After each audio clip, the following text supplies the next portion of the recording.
selamat datang di podcast kita. Saya Sofia Woki bersama Siti Jabari Anwar. kami mahasiswa semester 3 di Universitas Negeri Gorontalo, jurusan Kimia. Yang ngomong-ngomong, pada podcast kali ini kita akan membahas seputaran pengetahuan kita tentang nuklir. Wah, menarik banget tuh. Iya dong, menarik banget. Ya mungkin istilah nuklir itu tidak terlepas dari pengalaman pahit sejarah umat di muka bumi.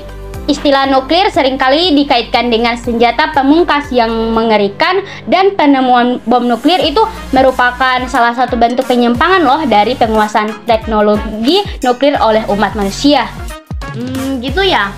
Ngomong-ngomong, berdasarkan Undang-Undang Nomor 10 Tahun 1997 mengingat ketenaga nukliran menyangkut kehidupan dan keselamatan orang banyak.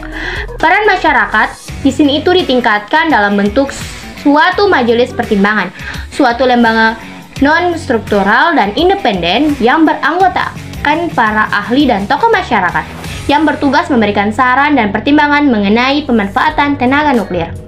Wih, begitu ya tentang undang-undang. Terus tentang pemanfaatan tentang nuklir ini gimana sih? Ya udah, aku jelasin. Pemanfaatan tenaga nuklir harus memperhatikan asas pembangunan nasional, keselamatan, keamanan, ketentraman, kesehatan pekerja dan anggota masyarakat, perlindungan terhadap lingkungan hidup, serta pemanfaatan bagi sebesar-besar kemakmuran rakyat. Hal itu berarti bahwa pemanfaatan tenaga nuklir bagi kesejahteraan hidup rakyat banyak harus dilakukan dengan upaya-upaya untuk mencegah timbulnya bahaya radiasi terhadap pekerja, masyarakat, dan lingkungan hidup. Pada tubuh manusia, secara umum terdapat dua jenis sel, yaitu sel genetik dan sel somatik. Wih, terus ada dua sel ya? Yang mungkin dari sel kedua sel itu apa perbedaannya? Kamu nanya? Ria. Ya udah ya, aku kasih tahu. Sel genetik dalam sel oogonium atau calon sel telur pada perempuan dan sel spermatogonium pada laki-laki. Sedangkan sel somatik adalah sel-sel lainnya yang efek somatif. Efek genetik atau pewarisan adalah efek radiasi yang dirasakan oleh keturunan dari individu yang terkena radiasi. Sebaliknya, efek somatik adalah efek radiasi yang dirasakan oleh individu yang terkena radiasi. Oh gitu. Terus waktu yang dibutuhkan oleh radiasi nuklir itu mungkin dari apanya sih, Ria? Waktu yang dibutuhkan sampai terlihatnya segala efek somatik sangat bervariasi sehingga dapat dibedakan atas efek segera dan efek tertunda. Efek segera itu adalah kerusakan yang secara klinik sudah dapat teramati pada individu yang terkena dalam waktu singkat setelah terkena radiasi, seperti epilasi atau rambut rontok, eritema atau kulit memerah, luka bakar, dan penurunan jumlah sel darah. Kerusakan tersebut dapat terlihat dalam waktu hari sampai minggu setelah terkena radiasi. Sedangkan efek tertunda itu merupakan efek radiasi yang baru timbul setelah waktu yang lama atau bisa sampai tahun setelah terkena radiasi, seperti katarak dan kanker. Wih, waduh, kira-kira itu begitu lama juga ya cepat sembuhnya kalau terkena nuklir tersebut, tentang nuklir? Iya, bisa jadi sampai bertahun-tahun loh.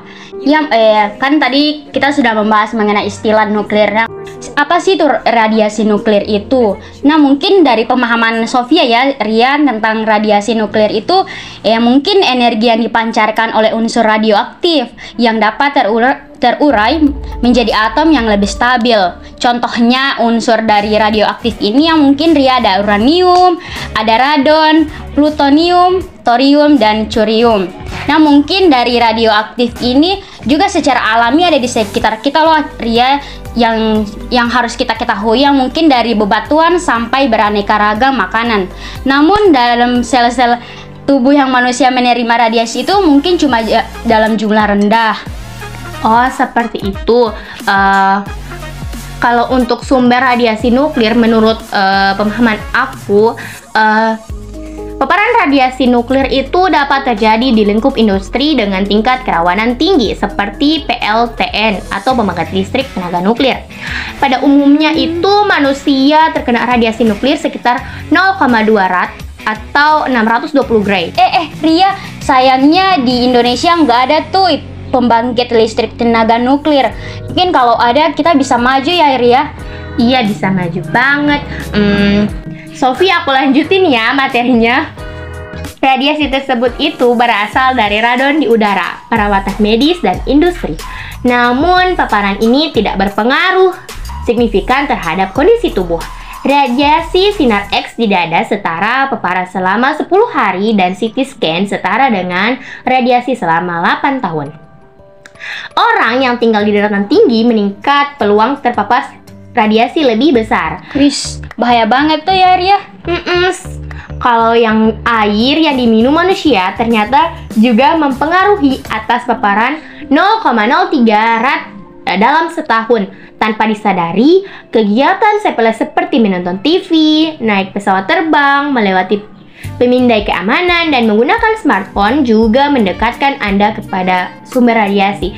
Jadi jangan sampai gitu ya. hal-hal tersebut kita lakukan.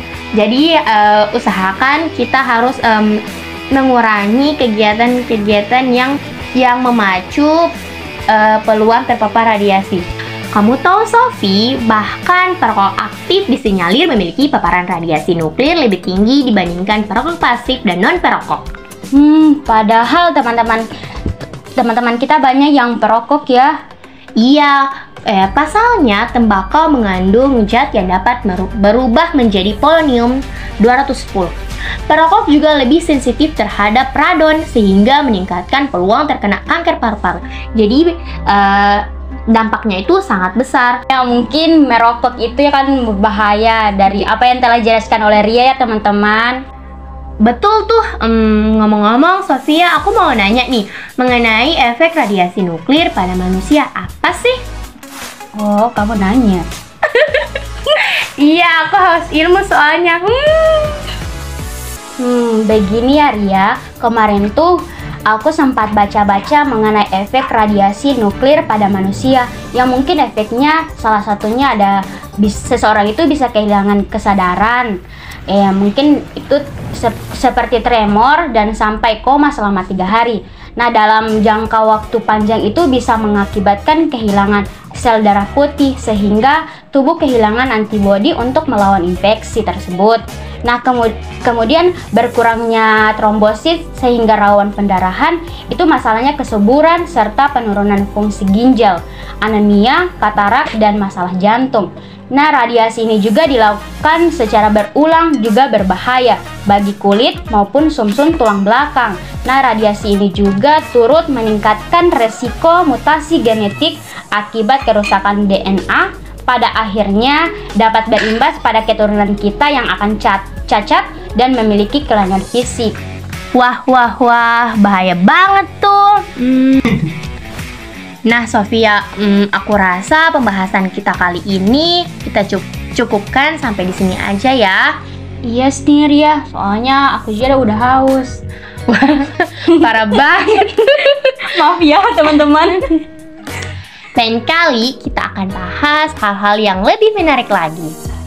Jadi teman-teman, podcast kita kali ini kita cukupkan sampai di sini ya.